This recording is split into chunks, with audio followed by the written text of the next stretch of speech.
ಪ್ರತಿದಿನ ಬೆಳಗ್ಗೆ ಎದ್ದ ತಕ್ಷಣ ಇಡೀ ಮನೆ ಕ್ಲೀನ್ ಮಾಡಿ, ಬಾಗಿಲ ಮುಂದೆ ಕಸ ಗುಡಿಸಿ, ನೀರು ಚಿಮುಕಿಸಿ, ರಂಗೋಲಿ ಹಾಕ್ತೀರಾ. ಅದಾದ ಮೇಲೆ ನೀವು ಮಾಡುವ ಅತ್ಯಂತ ಪ್ರಮುಖ ಕೆಲಸ ಅಂದರೆ ಹೊಸ್ತಿಲಿಗೆ ಅರಿಶಿನ ಹಚ್ಚೋದು, ಹೌದಾ? ಆದರೆ ಎಂದಾದರೂ ಯೋಚನೆ ಮಾಡಿದ್ದೀರಾ, ಅಸಲಿಗೆ ಆ ಹೊಸ್ತಿಲಿಗೆ ಅರಿಶಿನ ಯಾಕೆ ಹಚ್ಚುತ್ತೇವೆ ಅಂತ? ಇದು ಬರೀ ಸಂಪ್ರದಾಯನ, ಇಲ್ಲ ಪಕ್ಕದ ಮನೆಯವರು ಮೆಚ್ಚಲಿ ಅಂತಾನ, ಅಥವಾ ತಲಾಂತರದಿಂದ ಬರುತ್ತಿರೋ ಅಭ್ಯಾಸ ಅಂತ ಯಾಂತ್ರಿಕವಾಗಿ ಮಾಡ್ತಿದ್ದೀರಾ? ನಿಜ ಹೇಳಬೇಕಂದ್ರೆ ಇತ್ತೀಚಿನ ದಿನಗಳಲ್ಲಿ 90% ಮಹಿಳೆಯರು ಹೊಸ್ತಿಲಿಗೆ ಅರಿಶಿನ ಹಚ್ಚುತ್ತಿದ್ದಾರೆ. ಆದರೆ ಅದರಲ್ಲಿರೋ ನಿಜವಾದ ಶಕ್ತಿಯನ್ನು ಹೇಗೆ ಬಳಸಿಕೊಳ್ಳಬೇಕು ಅಂತ ತಿಳಿಯದೆ ಕೆಲವು ಸಣ್ಣ ಸಣ್ಣ ತಪ್ಪುಗಳನ್ನು ಮಾಡ್ತಿದ್ದಾರೆ. ಆ ತಪ್ಪುಗಳಿಂದಲೇ ಎಷ್ಟೇ ಪೂಜೆ ಮಾಡಿದರೂ ಮನೆಯಲ್ಲಿ ಶಾಂತಿ ಇರುತ್ತಿಲ್ಲ. ಗಂಡ ಹೆಂಡತಿ ನಡುವೆ ಜಗಳ, ಮಕ್ಕಳಲ್ಲಿ ಕಿರಿಕಿರಿ, ಕೈಯಲ್ಲಿ ದುಡ್ಡು ನಿಲ್ಲದಿರೋದು. ಇವೆಲ್ಲ ಯಾಕೆ ನಡೀತಿದೆ ಗೊತ್ತಾ? ನಿಮ್ಮ ಮುಖ್ಯ ಬಾಗಿಲು ಹೊಸ್ತಿಲು ಕಣ್ಣೀರು ಹಾಕ್ತಿರೋದ್ರಿಂದ. ಹೌದು, ನೀವು ಕೇಳಿದ್ದು ನಿಜ. ಹೊಸ್ತಿಲು ಕಣ್ಣೀರು ಹಾಕುತ್ತೆ, ಹಾಗೆಯೇ ಹಾರೈಸುತ್ತದೆ ಕೂಡ. ಈ ವಿಡಿಯೋದಲ್ಲಿ ಹೊಸ್ತಿಲಿಗೆ ಅರಿಶಿನ ಹಚ್ಚಿ ಕುಂಕುಮದ ಬೊಟ್ಟು ಇಡೋ ಪ್ರತಿಯೊಬ್ಬ ಹೆಣ್ಣು ಮಗಳು ಖಂಡಿತ ಮಾಡಬೇಕಾದ ಒಂದು ರಹಸ್ಯ ಕೆಲಸದ ಬಗ್ಗೆ ತಿಳಿಸಿಕೊಡ್ತೀನಿ. ಇದು ಬರೀ ಭಕ್ತಿ ಮಾತ್ರವಲ್ಲ, ಇದರ ಹಿಂದೆ ಒಂದು ಅದ್ಭುತವಾದ ಸೈನ್ಸ್ ಕೂಡ ಇದೆ. ನಮ್ಮ ಹಿರಿಯರು ನಮಗೆ ಕೊಟ್ಟಿರೋ ಈ ವರವನ್ನು ಹೇಗೆ ಬಳಸಿಕೊಳ್ಳಬೇಕು ಅಂತ ತಿಳಿಯಬೇಕಂದ್ರೆ ಈ ವಿಡಿಯೋವನ್ನು ಕೊನೆವರೆಗೂ ನೋಡಿ. ಮಧ್ಯದಲ್ಲಿ ನಾನು ಹೇಳುವ ಒಂದು ಸಣ್ಣ ಕಥೆ ನಿಮ್ಮ ಮನೆಯ ವಾತಾವರಣವನ್ನೇ ಪೂರ್ತಿಯಾಗಿ ಬದಲಿಸಿಬಿಡಬಹುದು. ನಾಳೆ ಬೆಳಿಗ್ಗೆ ನೀವು ಹೊಸ್ತಿಲನ್ನು ಮುಟ್ಟಿದಾಗ ನಿಮಗಾಗುವ ಅನುಭವ ಖಂಡಿತ ಬೇರೆಯದ್ದೇ ಆಗಿರುತ್ತದೆ. ಮೊದಲಿಗೆ ನಮ್ಮ ಸನಾತನ ಧರ್ಮವನ್ನು, ನಮ್ಮ ಹೆಣ್ಣು ಮಕ್ಕಳ ಸೌಭಾಗ್ಯವನ್ನು ಕಾಪಾಡಿಕೊಳ್ಳಬೇಕು ಅಂತ ಬಯಸುವ ಪ್ರತಿಯೊಬ್ಬ ಕಮೆಂಟ್ನಲ್ಲಿ ಓಂ ಶ್ರೀ ಮಾತೋಶ್ರೀ ನಮಃ ಅಂತ ಟೈಪ್ ಮಾಡಿ. ನಮ್ಮ ಚಾನಲನ್ನು ಸಬ್ಸ್ಕ್ರೈಬ್ ಮಾಡಿಕೊಳ್ಳಿ. ಬನ್ನಿ ಆ ಅಸಲಿ ರಹಸ್ಯ ಏನು ಅಂತ ತಿಳಿದುಕೊಳ್ಳೋಣ. ಅಷ್ಟಕ್ಕೂ ಹೊಸ್ತಿಲು ಎಂದರೆ ಏನು? ಅದು ಬರೀ ಮರದಿಂದ ಮಾಡಿದ ತುಂಡು ಅಥವಾ ಕಲ್ಲಿನಿಂದ ಕಟ್ಟಿದ ಮೆಟ್ಟಿಲು ಅಲ್ಲ. ಹೊಸ್ತಿಲು ಎಂದರೆ ಹೊರಗಿನ ಪ್ರಪಂಚಕ್ಕೂ ಮತ್ತು ನಿಮ್ಮ ಕುಟುಂಬಕ್ಕೂ ನಡುವೆ ಇರುವ ಒಂದು ಲಕ್ಷ್ಮಣ ರೇಖೆ. ಹೊರಗಿನ ಪ್ರಪಂಚದಲ್ಲಿರೋ ಅಸೂಯೆ, ಕಾಂಪಿಟೇಷನ್, ನೆಗೆಟಿವ್ ಎನರ್ಜಿ ಇದೆಲ್ಲವೂ ನಿಮ್ಮ ಮನೆಗೆ ಬಾರದಂತೆ ತಡೆಯುವ ರಕ್ಷಾ ಕವಚವೇ ನಿಮ್ಮ ಮನೆಯ ಹೊಸ್ತಿಲು. ಮನುಷ್ಯ ಹೊರಗಿನಿಂದ ಒಳಗೆ ಬರುವಾಗ ಬರೀ ಕಾಲಿನಿಂದ ಮಾತ್ರವಲ್ಲ, ಮನಸ್ಸಿನಿಂದಲೂ ಎಷ್ಟೋ ರೀತಿಯ ಶಕ್ತಿಗಳನ್ನು ಹೊತ್ತುಕೊಂಡು ಬರ್ತಾನೆ. ಅವೆಲ್ಲವೂ ಸೋಸಿ ಪವಿತ್ರವಾದ ಶಕ್ತಿಯನ್ನು ಮಾತ್ರ ಮನೆಗೆ ಕಳುಹಿಸುತ್ತೆ ನಿಮ್ಮ ಮನೆಯ ಹೊಸ್ತಿಲು.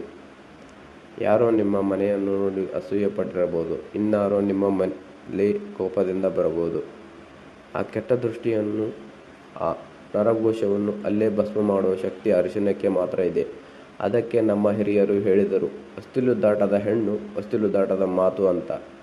ಅಂದರೆ ಹೊಸ್ತಿಲಿಗೆ ಅಷ್ಟೊಂದು ಪವಿತ್ರತೆ ಇದೆ. ಆದರೆ ಈ ದಿನಗಳಲ್ಲಿ ಏನಾಗುತ್ತಿದೆ? ಹೊಸ್ತಿಲ ಮೇಲೆ ನಿಂತುಕೊಂಡು ಮಾತನಾಡ್ತೀವಿ, ಹೊಸ್ತಿಲ ಮೇಲೆ ಕುಳಿತು ಹರಟೆ ಹೊಡಿತೀವಿ, ಇನ್ನೂ ಘೋರ ಅಂದರೆ ಹೊಸ್ತಿಲನ್ನು ಕಾಲಿನಿಂದ ಮೆಟ್ಟಿ ಒಳಗೆ ಹೋಗ್ತೀವಿ. ತಾಯಂದಿರೇ, ನೀವು ಹೊಸ್ತಿಲಿಗೆ ಅರಿಶಿನ ಹಚ್ಚುತ್ತೀರಾ ಸರಿ, ಆದರೆ ಆ ಅರಿಶಿನದಲ್ಲಿ ಜೀವವಿದೆಯೇ? ಆ ಅರಿಶಿನ ನಿಮ್ಮ ಮನೆಗೆ ರಕ್ಷಾ ಕವಚವಾಗಿ ಬದಲಾಗುತ್ತಿದೆಯಾ, ಅಥವಾ ಬರೀ ಬಣ್ಣವಾಗಿ ಉಳಿದು ಬಿಡುತ್ತಿದೆಯಾ? ನೀವು ಹೊಸ್ತಿಲಿಗೆ ಅರಿಶಿನ ಹಚ್ಚುವಾಗ ನಿಮ್ಮ ಮನಸ್ಸಿನಲ್ಲಿ ಏನು ಯೋಚನೆ ಮಾಡುತ್ತಿದ್ದೀರಾ ಎನ್ನುವುದು ತುಂಬ ಮುಖ್ಯ. ಅಯ್ಯೋ ಇವತ್ತು ಕೂಡ ಹಚ್ಚಬೇಕಾ, ನಡು ನೋವು ಬರ್ತಿದೆ ಅಂತ ಕಿರಿಕಿರಿ ಮಾಡಿಕೊಂಡು ಹಚ್ಚಿದರೆ ಆ ಹೊಸ್ತಿಲು ನಿಮ್ಮ ಮನೆಗೆ ಆ ಲಕ್ಷ್ಮಿಯನ್ನು ಆಹ್ವಾನಿಸುತ್ತದೆ. ಅದೇ ನನ್ನ ಮನೆ ಸದಾ ತಂಪಾಗಿರಲಿ, ನನ್ನ ಗಂಡ ನನ್ನ ಮಕ್ಕಳು ಕ್ಷೇಮವಾಗಿರಲಿ ಅಂತ ಸಂಕಲ್ಪ ಮಾಡಿಕೊಂಡು ಹಚ್ಚಿದರೆ ಆ ಹೊಸ್ತಿಲು ನಿಮ್ಮ ಮನೆಗೆ ಶ್ರೀರಾಮ ರಕ್ಷೆಯಾಗುತ್ತದೆ. ಈ ವಿಷಯ ನಿಮಗೆ ಇನ್ನೂ ಚೆನ್ನಾಗಿ ಅರ್ಥವಾಗಲು ನಾನು ಶಾರದನ ಕಥೆ ಹೇಳ್ತೀನಿ. ಶಾರದಾ ತೀರಾ ನಿಮ್ಮಂತೆಯೇ ನನ್ನಂತೆಯೇ ಒಬ್ಬ ಮಧ್ಯಮ ವರ್ಗದ ಗೃಹಿಣಿ. ಆಕೆಗೆ ಮದುವೆಯಾಗಿ 10 ವರ್ಷವಾಗಿತ್ತು. 2 ಮಕ್ಕಳಿದ್ದರು. ಗಂಡ ಒಂದು ಪ್ರೈವೇಟ್ ಕಂಪನಿಯಲ್ಲಿ ಕೆಲಸ ಮಾಡ್ತಿದ್ದ. ಎಲ್ಲವೂ ಚೆನ್ನಾಗಿದೆ ಅಂತ ಅನಿಸ್ತಿತ್ತು. ಆದರೆ ಮನೆಯಲ್ಲಿ ಸದಾ ಏನೋ ಒಂಥರ ನೆಮ್ಮದಿ ಇಲ್ಲದ ವಾತಾವರಣ. ಗಂಡ ಸಂಜೆ ಮನೆಗೆ ಬಂದ ತಕ್ಷಣ ಕಿರಿಕಿರಿ ಮಾಡ್ತಿದ್ದ. ಮಕ್ಕಳು ಅನಗತ್ಯವಾಗಿ ಗಲಾಟೆ ಮಾಡ್ತಿದ್ರು. ಎಷ್ಟೇ ಸಂಪಾದನೆ ಮಾಡಿದರೂ ದುಡ್ಡು ನೀರಿನಂತೆ ಖರ್ಚಾಗಿ ಹೋಗ್ತಿತ್ತು. ಆಸ್ಪತ್ರೆ ಖರ್ಚುಗಳಂತೂ ವಿಪರೀತ. ಶಾರದೆಗೆ ಅರ್ಥವೇ ಆಗ್ತಿರಲಿಲ್ಲ. ನಾನು ದಿನ ದೀಪ ಹಚ್ಚುತ್ತಿದ್ದೇನೆ ಅಲ್ವಾ, ಪೂಜೆ ಮಾಡ್ತಿದ್ದೀನಲ್ಲ, ಯಾಕೆ ನಮ್ಮ ಮನೆ ನರಕದ ಥರ ಆಗ್ತಿದೆ ಅಂತ ಕಣ್ಣೀರು ಹಾಕ್ತಿದ್ಲು. ಒಂದು ದಿನ ಅವರ ಮನೆಗೆ ಆಕೆಯ ಅಜ್ಜಿ ಕಾಂತಮ್ಮ ಬಂದರು. ಕಾಂತಮ್ಮ ಹಳೆಯ ಕಾಲದ ಮನುಷ್ಯ, ಆದರೆ ಆಕೆಯ ಕಣ್ಣುಗಳಲ್ಲಿ ಒಂದು ಅದ್ಭುತವಾದ ತೇಜಸ್ಸಿತ್ತು. ಆಕೆ ಮನೆಗೆ ಬಂದ ತಕ್ಷಣ ಗಮನಿಸಿದ ಮೊದಲ ವಿಷಯ ಅಂದರೆ ಶಾರದನ ಮನೆಯ ಹೊಸ್ತಿಲು. ಆ ಹೊಸ್ತಿಲಿಗೆ ಅರಿಶಿನವಿತ್ತು, ಕುಂಕುಮವಿತ್ತು, ಆದರೆ ಅದು ಕಳೆಗುಂದಿತ್ತು, ಒಳಗೆ ಹೋಗಿ ಬೆರುಕು ಬಿಟ್ಟಿತ್ತು. ರಂಗೋಲಿ ಕೂಡ ಏನೋ ಆತುರವಾಗಿ ಹಾಕಿದಂತಿತ್ತು. ಮರುದಿನ ಬೆಳಗ್ಗೆ ಶಾರದಾ ಹೊಸ್ತಿಲಿಗೆ ಅರಿಶಿನ ಹಚ್ಚುತ್ತಿರುವುದನ್ನು ಕಾಂತಮ್ಮ ಗಮನಿಸಿದರು. ಶಾರದಾ ಒಂದು ಕೈಯಲ್ಲಿ ಫೋನ್ನಲ್ಲಿ ಮಾತನಾಡುತ್ತಾ ಇನ್ನೊಂದು ಕೈಯಲ್ಲಿ ಗರಗರನೆ ಅರಿಶಿನ ನೀರು ಚೆಲ್ಲಿ ಏನೋ ನೆಪಕ್ಕೆ ಹಚ್ಚಿ ಎದ್ದು ನಿಂತಳು. ಅರಿಶಿನ ಹಚ್ಚಿದ ತಕ್ಷಣ ಆ ತಡಿ ಆರುವ ಮುನ್ನವೇ ಅದರ ಮೇಲೆ ಕಾಲಿಟ್ಟು ಒಳಗೆ ಹೋದಳು. ಕಾಂತಮ್ಮ ಅದನ್ನು ನೋಡಿ ಗಟ್ಟಿಯಾಗಿ ಕರೆದರು, ಶಾರದಾ. ಕಾಂತಮ್ಮನ ಕರೆಗೆ ಶಾರದಾ ಬೆಚ್ಚಿಬಿದ್ದು ನೋಡಿದಳು. ಏನೇ ಆ ಕೆಲಸ? ನೀನು ಹಚ್ಚಿದ್ದು ಅರಿಶಿನನ ಅಥವಾ ನಿನ್ನ ಮನೆಯ ಹಣೆಬರಹನ ಅಂತ ತರಾಟೆಗೆ ತೆಗೆದುಕೊಂಡರು ಕಾಂತಮ್ಮ. ಶಾರದಾಗೆ ಅರ್ಥವಾಗಲಿಲ್ಲ. ಏನಾಯ್ತು ಅಜ್ಜಿ, ದಿನ ಹಚ್ಚೋ ಥರನೇ ಹಚ್ಚಿದ್ದೀನಲ್ಲ ಅಂದಳು. ಆಗ ಕಾಂತಮ್ಮ ಹೇಳಿದ ಮಾತುಗಳು ಶಾರದನ ಜೀವನವಷ್ಟೇ ಅಲ್ಲ, ಈ ವಿಡಿಯೋ ನೋಡುತ್ತಿರೋ ನಿಮ್ಮ ಜೀವನವನ್ನು ಕೂಡ ಬದಲಾಯಿಸಿಬಿಡುತ್ತವೆ. ಹುಚ್ಚಿ, ಹೊಸ್ತಿಲು ಅಂದರೆ ಸಾಕ್ಷಾತ್ ಲಕ್ಷ್ಮೀದೇವಿಯ ಪೀಠ. ನೀನು ಫೋನ್ನಲ್ಲಿ ಕೆಲಸಕ್ಕೆ ಬಾರದ ಹರಟೆ ಹೊಡಿತಾ ಬೇಸರದಿಂದ ಅರಿಶಿನ ಹಚ್ಚಿದರೆ ಆ ಮಹಾಲಕ್ಷ್ಮಿ ಅಲ್ಲಿ ಹೇಗೆ ನೆಲೆಸುತ್ತಾಳೆ? ಅದು ಅಲ್ಲದೆ ಅರಿಶಿನ ಹಚ್ಚಿದ ತಕ್ಷಣ ಆ ತಡಿ ಆರುವ ಮುನ್ನವೇ ಕಾಲಿಟ್ಟು ಮೆಳುತ್ತಿದೆಯಲ್ಲ. ನಿನ್ನ ಮನೆಯ ಕಾಯೋ ತಾಯಿಯನ್ನು ನೀನೇ ಕಾಲಿನಿಂದ ಒದ್ದಾಗಲ್ಲವೇ? ಅದಕ್ಕೆ ನಿನ್ನ ಮನೆಯಲ್ಲಿ ಲಕ್ಷ್ಮಿ ನಿಲ್ಲುತ್ತಿಲ್ಲ, ಅದಕ್ಕೆ ನೆಮ್ಮದಿ ಇಲ್ಲ ಅಂತ ಗದರಿದರು. ಶಾರದನ ಕಣ್ಣಲ್ಲಿ ನೀರು ಬಂತು. ಮತ್ತೆ ಏನು ಮಾಡಬೇಕು ಅಜ್ಜಿ ಅಂತ ಕೇಳಿದಳು. ಶಾಂತಮ್ಮ ನಕ್ಕು ಶಾರದಾಗೆ ಒಂದು ರಹಸ್ಯ ಪರಿಹಾರ ಹೇಳಿದರು. ಆ ದಿನದಿಂದ ಶಾರದಾ ಅದೇ ಪದ್ಧತಿಯನ್ನು ಪಾಲಿಸಿದಳು. ನಂಬಿ ಬಿಡಿ, ಸರಿಯಾಗಿ 21 ದಿನಗಳಲ್ಲಿ ಶಾರದನ ಮನೆಯಲ್ಲಿ ಬದಲಾವಣೆ ಶುರುವಾಯಿತು. ಗಂಡನ ಕಿರಿಕಿರಿ ಕಡಿಮೆ ಆಯಿತು. ಅನಗತ್ಯ ಖರ್ಚುಗಳು ನಿಂತು ಹೋದವು. ಮನೆಗೆ ಬಂದ ತಕ್ಷಣ ಏನು ತಿಳಿದ ಪ್ರಶಾಂತತೆ. ಅಷ್ಟಕ್ಕೂ ಕಾಂತಮ್ಮ ಹೇಳಿದ ರಹಸ್ಯ ಏನು? ಶಾರದಾ ಮಾಡಿದ ಆ ಕೆಲಸವೇನು? ಈಗ ನಾನು ನಿಮಗೆ ಅದನ್ನೇ ಹೇಳಲಿದ್ದೇನೆ. ಆ ರಹಸ್ಯ ತಿಳಿಯುವ ಮುನ್ನ ನಮ್ಮ ಪುರಾಣಗಳಲ್ಲಿನ ಒಂದು ಅದ್ಭುತವಾದ ಕಥೆಯನ್ನು ನೆನಪಿಸಿಕೊಳ್ಳಬೇಕು. ಇದು ಸಾಕ್ಷಾತ್ ಮಹಾಲಕ್ಷ್ಮೀ ದೇವಿ ಮತ್ತು ಆಕೆಯ ಅಕ್ಕ ಜ್ಯೇಷ್ಠ ದೇವಿಗೆ ಸಂಬಂಧಿಸಿದ ಕಥೆ. ಸಮುದ್ರ ಮಂಥನದಲ್ಲಿ ಲಕ್ಷ್ಮೀದೇವಿಗಿಂತ ಮುಂಚೆಯೇ ಜ್ಯೇಷ್ಠ ದೇವಿ ಹುಟ್ಟಿದ್ದಳು. ಜ್ಯೇಷ್ಠ ದೇವಿಗೆ ಅಶುಚಿತ ಅಂದರೆ ಇಷ್ಟ. ಗಲಾಟೆಯ ಧೂಳು ಅಳು ಎಲ್ಲಿರುತ್ತೋ ಅಲ್ಲಿ ಆಕೆಯ ನಿವಾಸ.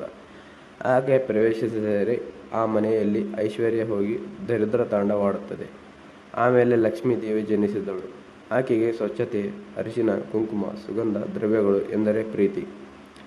ಒಮ್ಮೆ ಈ ಇಬ್ಬರು ಸಹೋದರಿಯರು ಭೂಲೋಕ ಸಂಚಾರ ಮಾಡುತ್ತಾ ಒಂದು ಹಳ್ಳಿಗೆ ಬಂದರು. ಆಗ ಲಕ್ಷ್ಮೀದೇವಿ ಒಂದು ಮಾತು ಹೇಳಿದಳು. ಅಕ್ಕ, ಯಾವ ಮನೆಯ ಹೊಸ್ತಿಲು ಅರಿಶಿನ ಕುಂಕುಮಗಳಿಂದ ಕಳೆ ಕಟ್ಟುತ್ತಿರುತ್ತದೆಯೋ, ಯಾವ ಮನೆ ಹೊಸ್ತಿಲ ಹರಿಸ್ತಿರ ಹೆಣ್ಣು ಮಕ್ಕಳು ಭಕ್ತಿಯಿಂದ ದೀಪ ಹಚ್ಚುತ್ತಾರೋ ಆ ಹೊಸ್ತಿಲು ನನಗೆ ಸ್ವಾಗತ ದ್ವಾರ.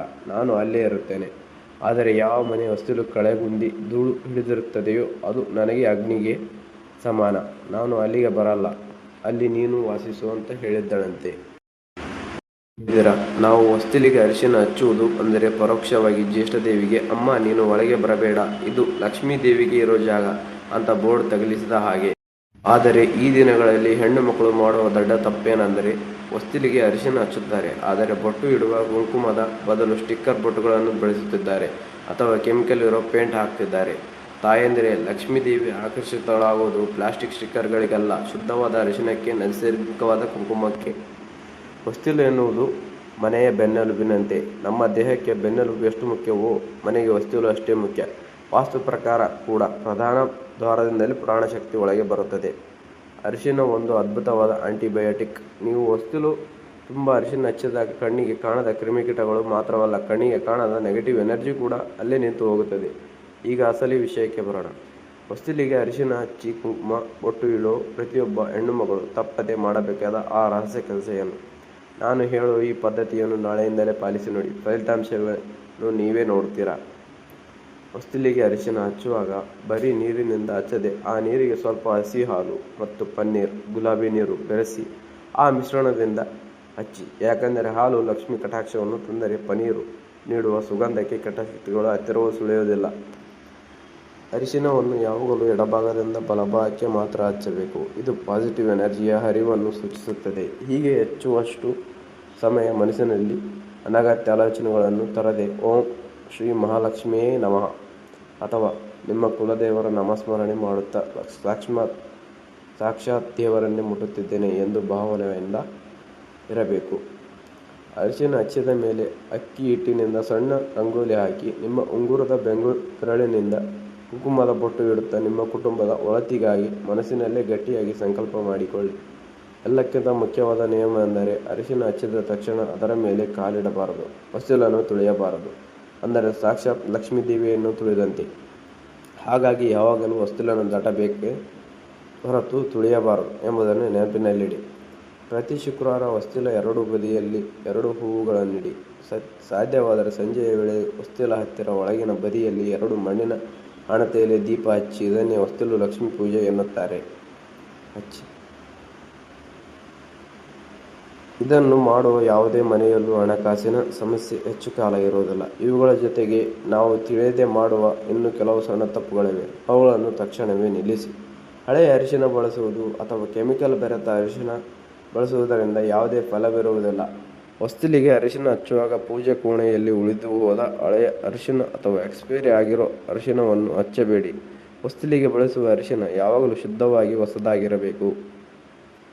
ಹಾಗೆಯೇ ಮನೆ ಗುಡಿಸುವಾಗ ಧೂಳು ತುಂಬಿದ ಪೊರಕೆಯನ್ನು ಹೊಸ್ತಿಲಿಗೆ ಗಟ್ಟಿಯಾಗಿ ತಗುಲಿಸಬೇಡಿ, ಅದು ಶುಭವಲ್ಲ.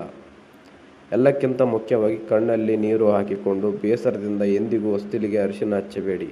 ಹೆಣ್ಣಿನ ಕಣ್ಣೀರು ಹೊಸ್ತಿಲ ಮೇಲೆ ಬಿದ್ದರೆ ಆ ವಂಶಕ್ಕೆ ಒಳ್ಳೆಯದಲ್ಲ.